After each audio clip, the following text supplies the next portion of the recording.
Almohadilla fase 1, humillación inicial. Lois había preparado el discurso durante semanas, repasando cada número, cada argumento que mostrara su valor. La mesa del comedor estaba cubierta de platos y risas, pero él sintió que el peso de la mirada de Sofía lo anclaba al suelo. Cuando el silencio se hizo palpable, tomó la taza, respiró hondo y soltó: Sofía, te amo. Quiero compartir mi vida contigo y ayudar a tu familia con lo que sé de finanzas. Un murmullo de incredulidad surgió al instante. Don Arturo frunció el ceño y, con voz áspera, replicó: ¿Qué te hace pensar que eres digno de ella? Sofía, roja de vergüenza, dejó escapar una carcajada que resonó como una bofetada. María, que había llegado como cómplice de la fiesta, se echó a reír y añadió: ¡Qué romántico, Luis! Pero la realidad es otra, y tú lo sabes.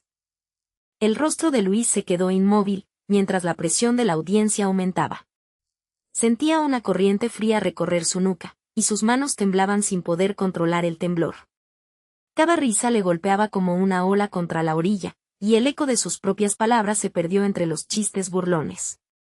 Don Arturo se levantó, cruzó la sala con paso firme y, sin rodeos, le dijo a Luis: no eres más que un charlatán que busca subir de posición. Sal de aquí antes de que la dignidad de mi familia se manche aún más. Las puertas se cerraron tras él con un estrépito que marcó el final de la confesión. Sofía, aún con la sonrisa torcida, tomó la mano de su hermano y salió del comedor, dejando a Luis solo entre los cubiertos caídos. El sonido del cristal roto de una copa se mezcló con el murmullo de los invitados que empezaban a dispersarse. Cada paso que daba la familia de Sofía hacia la puerta era una señal de que él ya no tenía cabida en ese hogar. Al día siguiente, la noticia se propagó como fuego en la calle. Un vecino comentó al pasar frente a la casa de Luis: ¿viste lo que pasó anoche? Ese muchacho se cree un magnate, pero no pasa de ser un oportunista. El rumor llegó a los oídos de su jefe, quien, sin mediar explicaciones, le pidió una reunión urgente. En la oficina, el director le mostró un informe con la cabeza girada. Hemos recibido quejas sobre tu integridad, Luis. No podemos arriesgarnos a seguir trabajando con alguien bajo sospecha. Luis intentó defenderse, pero la voz del director sonó como una sentencia. Al salir del edificio, sintió la mirada de los compañeros que antes le sonreían, ahora evitaban su paso. Esa misma tarde, María apareció en la puerta de su apartamento, acompañada de una sonrisa forzada. Luis, lo siento, pero ya no puedo seguir apoyándote, dijo, cruzándose de brazos. Mis amigos de la familia de Sofía me han pedido que tome distancia, y no quiero arrastrarte a más problemas. Las palabras de María cayeron como piedras sobre un lago helado, creando ondas que se expandían sin fin. Su hermano, Carlos, entró sin tocar la puerta y, sin meditar, soltó: siempre fuiste el último eslabón de la cadena, Luis. Ahora somos nosotros los que cargamos con la verdadera carga. La acusación se quedó suspendida en el aire, y Luis sintió que su propio hogar se volvía una trampa.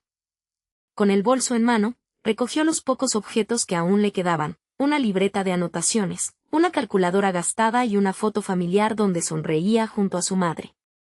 Cada objeto parecía recordarle lo que había perdido. Al bajar a la calle, la lluvia comenzó a caer, empapando su ropa y borrando las huellas que dejaba en el pavimento. El sonido de los coches pasando por la avenida se mezcló con el golpeteo de la lluvia contra el cristal de la ventana del banco donde había trabajado. Luis, sin empleo y sin apoyo, se quedó mirando su reflejo distorsionado, buscando en él la chispa que aún no había dejado de arder. Aquella noche, mientras la ciudad se apagaba una a una, Luis se sentó en el pequeño cuarto que había alquilado con sus escasos ahorros. Encendió una vela y, con la luz temblorosa, repasó mentalmente cada número que había estudiado, cada estrategia que había ideado.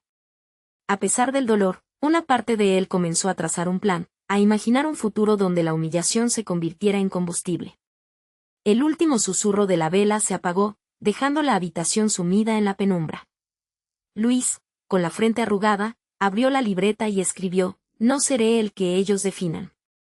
Con esa determinación, el joven financiero cerró el cuaderno y, sin mirar atrás, se encaminó hacia la madrugada, sabiendo que el camino sería arduo pero que la venganza más dulce sería su propio éxito.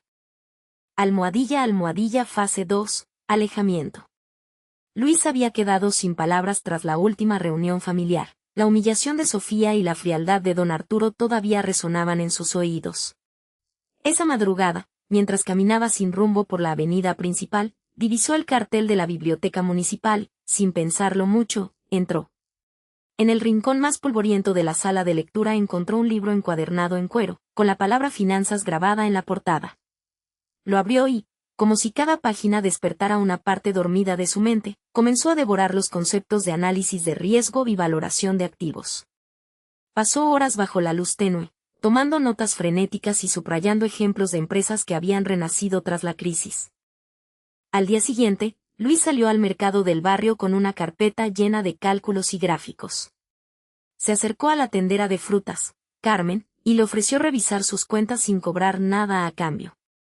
Carmen, desconfiada al principio, aceptó después de que él le explicara cómo un pequeño ajuste en los precios y un control más estricto del inventario podían elevar sus ganancias en un 10%. En cuestión de semanas, el puesto de frutas mostró un flujo de efectivo más estable y la gente empezó a comentar sobre la mejora. Animado por ese primer triunfo, Luis buscó a otros comerciantes, el zapatero de la esquina, el dueño de la papelería y hasta el propietario del pequeño cine del barrio. Cada uno recibió un diagnóstico financiero gratuito, y cada uno vio crecer sus utilidades. La noticia de su talento se esparció como fuego en la calle, y pronto, una fila de vecinos esperó fuera de su apartamento para solicitar su ayuda. Una tarde, mientras revisaba los libros de una tienda de ropa que había salvado, escuchó una conversación entre don Arturo y María en la terraza del edificio. No se dio el lujo de esconderse, se acercó lo suficiente para captar fragmentos de la charla.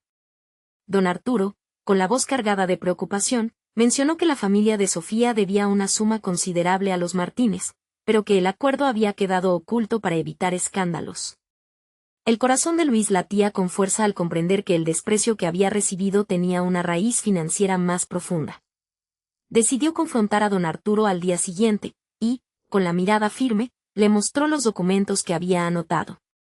Don Arturo, sorprendido, intentó minimizar la situación, pero la evidencia era irrefutable. La deuda estaba registrada en un contrato de 20 años, firmado por el abuelo de Sofía antes de que ella naciera.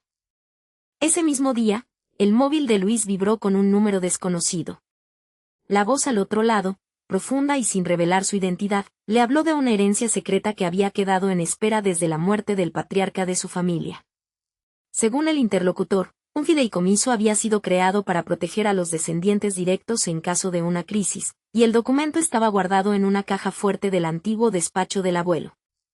Luis sintió un escalofrío recorrer su espalda. La idea de que su linaje poseía recursos ocultos le dio una nueva perspectiva. Agradeció la información y colgó, decidido a investigar. Esa noche, revisó los archivos familiares que había conservado en el ático. Entre papeles amarillentos encontró una llave de hierro y una nota escrita a mano, para el futuro de los Martínez, abrir solo cuando el tiempo lo requiera. Con la llave en mano, se dirigió al despacho que, según la descripción del llamado anónimo, estaba bajo la biblioteca municipal, en un sótano que había sido clausurado hacía años. Tras forzar la puerta con la herramienta que había llevado del mercado, descubrió una caja de roble reforzada con cerrojo de combinación. Introdujo la llave y escuchó el clic que anunció la apertura. Dentro, encontró documentos notariales, un certificado de acciones de una empresa constructora emergente y una suma de dinero en efectivo que, aunque no era una fortuna, representaba un capital suficiente para iniciar su propia firma de consultoría. También halló un mapa de contactos, nombres de antiguos socios y una lista de proyectos en los que la familia había invertido discretamente. Luis tomó cada hoja con reverencia, sabiendo que aquel hallazgo cambiaba su juego. Salió del sótano bajo la lluvia ligera, con la sensación de haber descubierto una pieza clave del rompecabezas que lo había mantenido atrapado.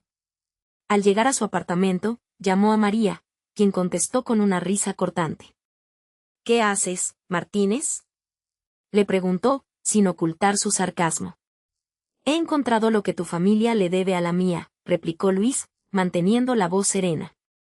«Y también lo que mi familia guarda para sí misma». María se quedó en silencio, y durante un instante, el ruido de la calle pareció desvanecerse. Luis sabía que a partir de ese momento, Las piezas del tablero se moverían bajo sus propias reglas. El camino hacia el éxito ya no dependía de la aprobación de nadie. Estaba cimentado en la información que había recolectado y en la determinación que había forjado al ayudar a su comunidad. El futuro comenzaba a tomar forma, y él estaba listo para moldearlo. Almohadilla fase 3, revelación / crecimiento. Luis se sentó frente a una mesa de madera gastada en el pequeño apartamento que había alquilado tras el último enfrentamiento familiar. Allí, bajo la luz tenue de una lámpara de escritorio, dibujó los primeros bocetos de su firma de consultoría financiera, Aure Estrategias. Con la cabeza cubierta de notas, marcó los pasos necesarios para atraer a su primer cliente importante. Una semana después, recibió una llamada de la empresa constructora de la ciudad, una compañía que buscaba reorganizar sus flujos de caja para evitar un embargo. Luis escuchó con atención, anotó cada dato y, al terminar la conversación, sintió el impulso de presentar una propuesta que combinara su conocimiento de mercados y su habilidad para negociar. Al día siguiente, frente a una sala de conferencias, explicó con claridad cómo una reestructuración de deudas y una serie de inversiones conservadoras podrían devolverle estabilidad a la empresa. El director, impresionado, firmó el contrato sin vacilar. Con el primer ingreso ya asegurado, Luis revisó los documentos que había obtenido sobre la familia de Sofía. Entre papeles viejos y estados de cuenta, descubrió que don Arturo había ocultado una deuda de varios millones con un banco extranjero. Aquella información, guardada bajo llave en una caja fuerte, se convirtió en la carta de triunfo de Luis. Con la ayuda de su nuevo cliente, contactó a un abogado especializado y presentó una oferta de pago que beneficiaba a ambas partes. La familia de Sofía liquidaría su deuda a cambio de una participación accionaria en la empresa de Luis, cuyo valor empezaba a escalar.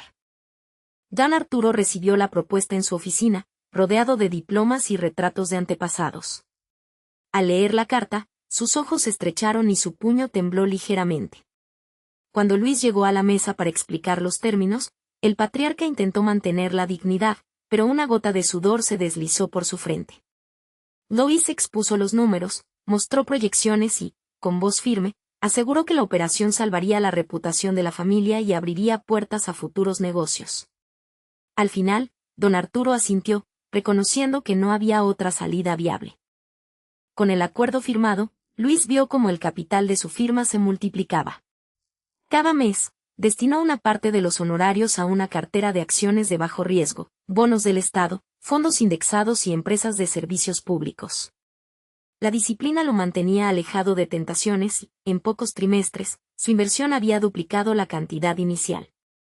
Cada vez que revisaba el tablero de su computadora, una sensación de satisfacción recorría su pecho, motivándolo a seguir adelante. No pasó mucho tiempo antes de que Sofía y su familia intentaran volver a mancillar su nombre. Publicaron un artículo en la prensa local insinuando que la firma de Luis había recibido el contrato gracias a favores familiares. Los comentarios se dispararon, y algunos colegas comenzaron a mirarlo con recelo. Sin embargo, los resultados de la empresa constructora hablaban por sí mismos. Los proyectos se completaron a tiempo, los costos se redujeron y la rentabilidad aumentó en un 30%. Los testimonios de los empleados y los balances financieros comenzaron a circular en redes profesionales, contrarrestando el rumor. María, la amiga que había traicionado a Luis, apareció en una reunión de empresarios, buscando una alianza para su nuevo emprendimiento. Cuando Luis la vio, notó la tensión en sus hombros y la mirada esquiva. Sin decir nada, le entregó una copia del informe de resultados de la constructora, señalando con la mano la sección donde se detallaba el ahorro conseguido. María tomó el documento, lo hojeó rápidamente y, al cerrar el informe, soltó una exhalación profunda, como si acabara de reconocer una verdad que había evadido.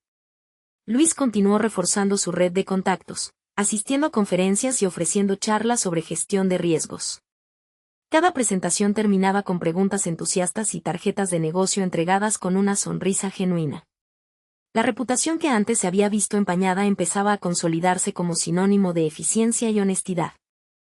Una tarde, mientras revisaba los estados de cuenta, recibió una llamada inesperada de don Arturo.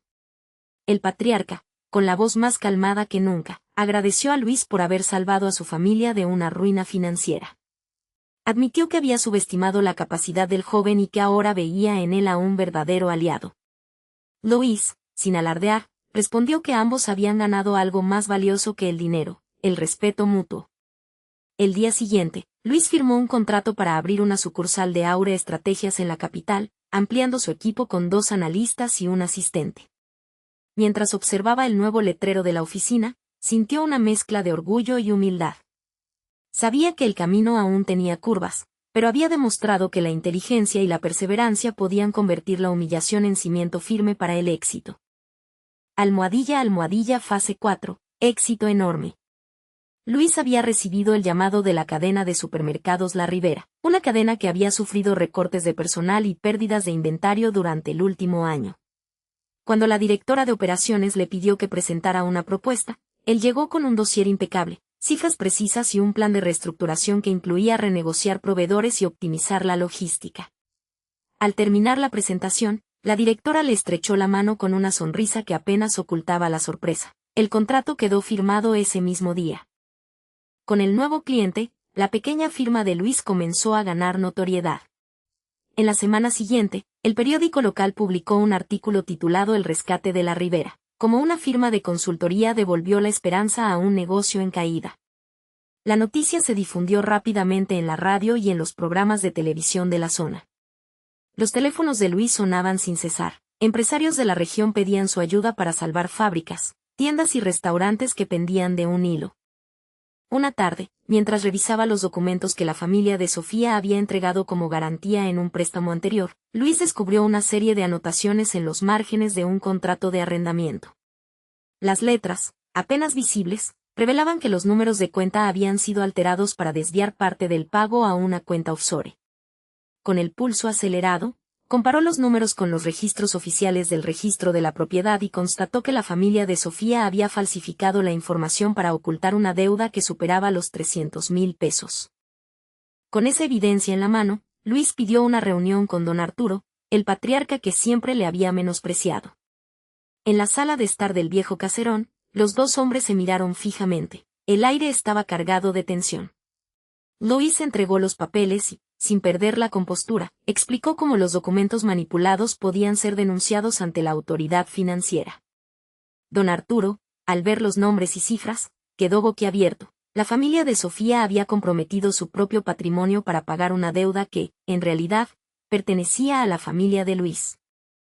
El patriarca, tembloroso, admitió que había sido engañado años atrás por un abogado que trabajaba para la familia de Sofía. Al escuchar la confesión, Luis sintió una mezcla de satisfacción y compasión. No era el momento de celebrar, pero sí de exigir justicia. Propuso a don Arturo una alianza. Luis ayudaría a regularizar los papeles y a recuperar la parcela de tierra que, según el archivo familiar, había sido heredada por los ancestros de Luis y que ahora estaba bajo el nombre de la familia de Sofía.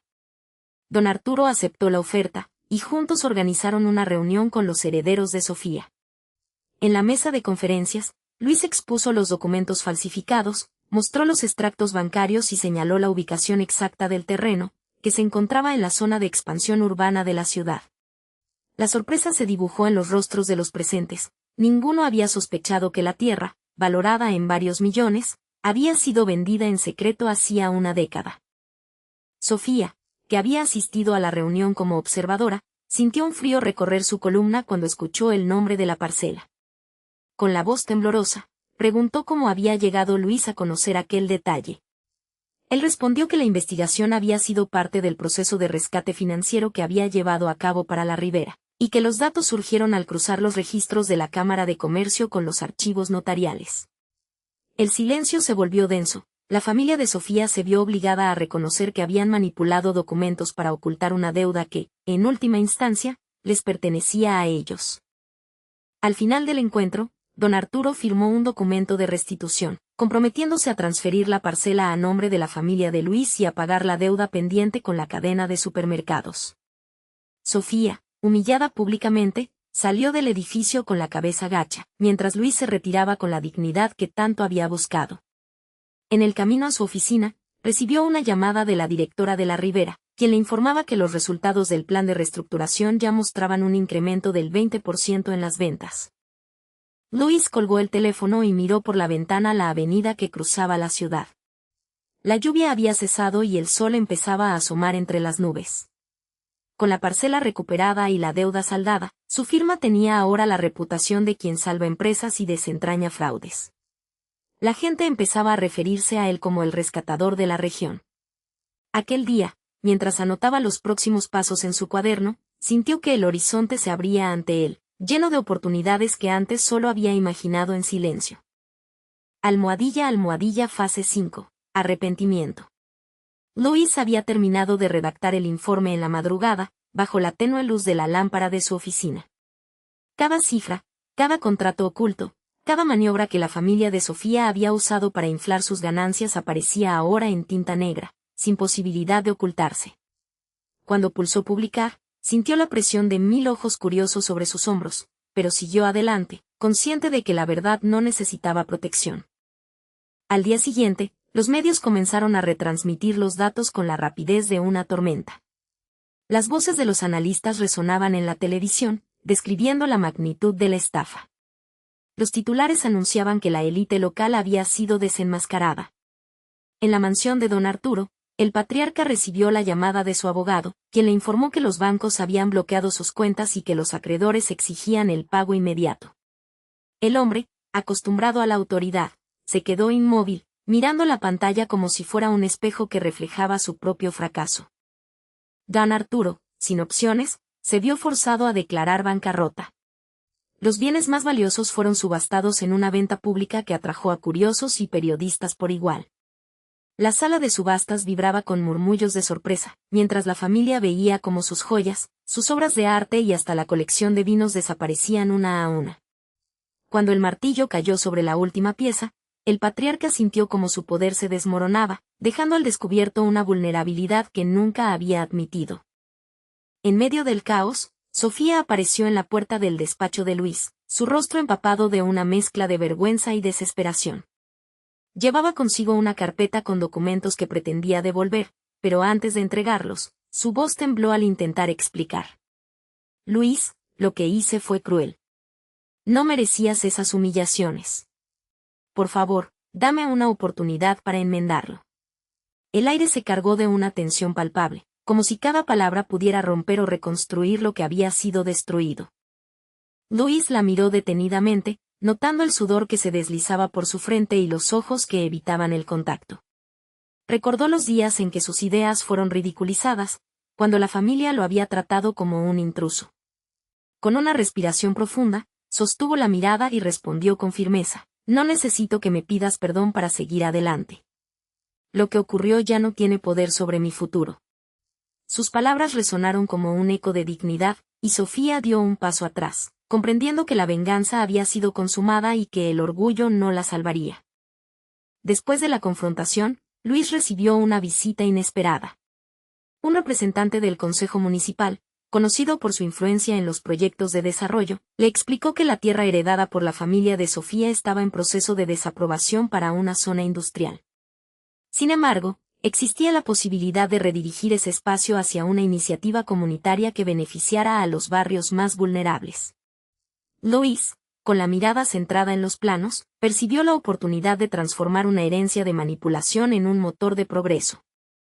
Firmó el acuerdo en una mesa de roble, rodeado de testigos que incluyeron a un periodista que había cubierto el escándalo financiero. Cada cláusula del contrato aseguraba que la construcción de viviendas asequibles, centros de capacitación y pequeños comercios locales se llevaría a cabo en los próximos 2 años. El proyecto, llamado Renacer del Valle, prometía generar empleo para cientos de familias, creando una red de estabilidad que contrastaba con la ruina que había sufrido la familia de Sofía. Cuando la noticia del nuevo proyecto se difundió, el vecindario celebró con un pequeño desfile improvisado. Niños corrían con banderas hechas a mano, mientras los adultos compartían palabras de esperanza. Luis observó la escena desde el balcón de su oficina, sintiendo como la brisa nocturna acariciaba su rostro. No había rencor en ese momento, solo la certeza de que su esfuerzo había convertido la humillación en una herramienta para levantar a otros. Don Arturo, al enterarse del plan, intentó contactar a Luis para pedirle una reunión. La petición llegó acompañada de una nota que hablaba de reconstruir la honra familiar. Luis respondió con una carta breve, en la que expresaba su disposición a conversar, pero dejando claro que cualquier intercambio debía basarse en respeto mutuo y no en intentos de redención superficial. El patriarca, al leer esas líneas, comprendió que la dignidad no se negociaba. En los meses siguientes, los cimientos de la nueva comunidad comenzaron a levantar sus primeras estructuras. Obreros con cascos azules trabajaban al alba, mientras los residentes locales observaban con curiosidad y orgullo. Cada ladrillo colocado representaba una victoria silenciosa sobre los años de desprecio. Luis, que supervisaba los avances, se detenía a veces en el sitio para observar cómo los niños jugaban entre los escombros, dibujando futuros con tiza. Al cerrar el proyecto, la inauguración contó con la presencia de autoridades municipales, medios de comunicación, sorprendentemente, algunos miembros de la familia de Sofía que aceptaron asistir sin pretender nada más que observar. Luis tomó la palabra, agradeció a los colaboradores y resaltó que el verdadero éxito radicaba en la capacidad de transformar la adversidad en oportunidades para todos. Su voz, serena y segura, resonó entre los aplausos que llenaron el aire. Así, la venganza que había nacido de la humillación se convirtió en una dignidad que no necesitaba ser proclamada en gritos. Luis había demostrado que la mejor forma de responder a la traición era construir, no destruir. La tierra que antes simbolizaba el poder de una familia corrupta ahora albergaba hogares, talleres y sueños. Y mientras el sol se ponía sobre el nuevo horizonte, la comunidad celebraba el inicio de una era donde la justicia se medía en empleo y esperanza, no en rumores ni resentimientos. Almohadilla fase 6. Continuar adelante. El día del corte de cinta, los niños del barrio se agolparon bajo la nueva biblioteca, sus risas rebotando entre los muros recién pintados. Luis observó la multitud desde el escenario, sintiendo la brisa nocturna rozarle la cara mientras la luz de los focos iluminaba el edificio que había fundido con sus ahorros y su ingenio. María, con una sonrisa tímida, entregó el programa del evento y, por un instante, la tensión que los había separado pareció desvanecerse. Cuando el alcalde pronunció unas palabras de agradecimiento, Luis tomó el micrófono y, sin rodeos, explicó cómo había conseguido los fondos a través de una red de microcréditos y alianzas locales. Cada frase resonó como una declaración de independencia, y los aplausos que siguieron fueron más que reconocimiento, fueron la confirmación de que el barrio había recuperado su dignidad. Al día siguiente, un sobre con el sello del Ministerio de Economía llegó a la oficina improvisada que Luis había montado en el centro comunitario. Dentro, una placa de bronce relucía bajo la luz fluorescente. Premio Nacional a la Innovación Social. La noticia se esparció como fuego en seco, y los medios comenzaron a preguntar por el joven que había transformado un rincón olvidado en un modelo de desarrollo. Luis aceptó la invitación a la ceremonia en la capital, llevando consigo una caja de herramientas que había usado para reparar las puertas rotas del proyecto. Al subir al podio, sus ojos recorrieron la audiencia. Entre los rostros familiares, notó a Sofía, que lo observaba con una mezcla de sorpresa y orgullo. No hubo palabras, solo una mirada que decía todo lo que había quedado sin decir. Al regresar al barrio, Luis encontró la casa de don Arturo con la puerta entreabierta y una nota sobre la mesa. El patriarca, ahora sin la fortaleza que antes mostraba, había perdido gran parte de sus propiedades tras un negocio fallido. En la nota, pedía ayuda para evitar que su familia quedara sin techo. Luis sintió el peso de la situación, pero también la certeza de que ya no estaba atado a la culpa de los demás. Esa misma tarde, María tocó la puerta de Luis con una expresión seria. Necesitamos hablar, dijo, sin rodeos. Luis la invitó a pasar y, mientras el sol se ocultaba tras los edificios, le explicó que estaba dispuesto a ofrecerles una solución financiera, siempre que aceptaran los términos de un contrato justo. María asintió, comprendiendo que el perdón no significaba renuncia, sino una nueva forma de convivencia. En la casa de don Arturo, Luis presentó una propuesta de reestructuración de deuda, basada en un plan de pagos que no arrastraría más cargas a la familia.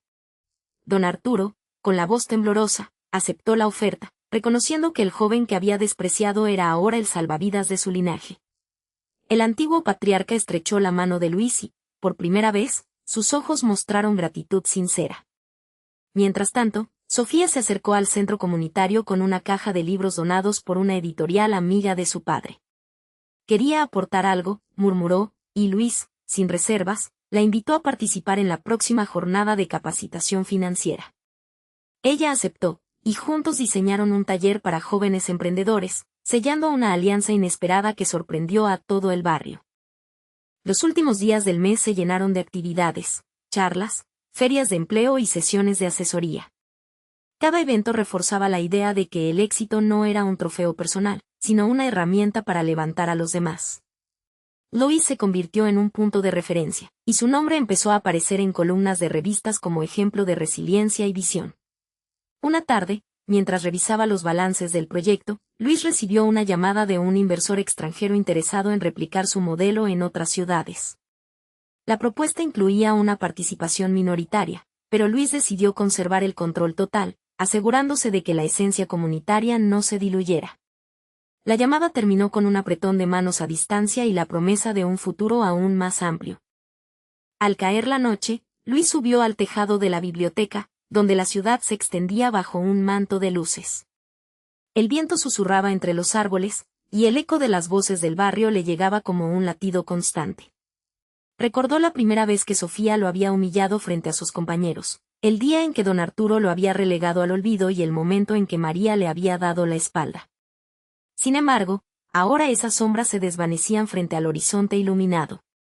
Luis comprendió que su valor nunca había dependido del aplauso ajeno, sino de la capacidad de transformar la adversidad en oportunidad. Con una respiración profunda, cerró los ojos y sintió la firmeza de sus raíces, sabiendo que el legado que estaba construyendo perduraría mucho después de que los recuerdos de la humillación se disiparan. El futuro se desplegaba ante él como un lienzo en blanco, y Luis, con la mirada firme, estaba listo para dibujar la siguiente página.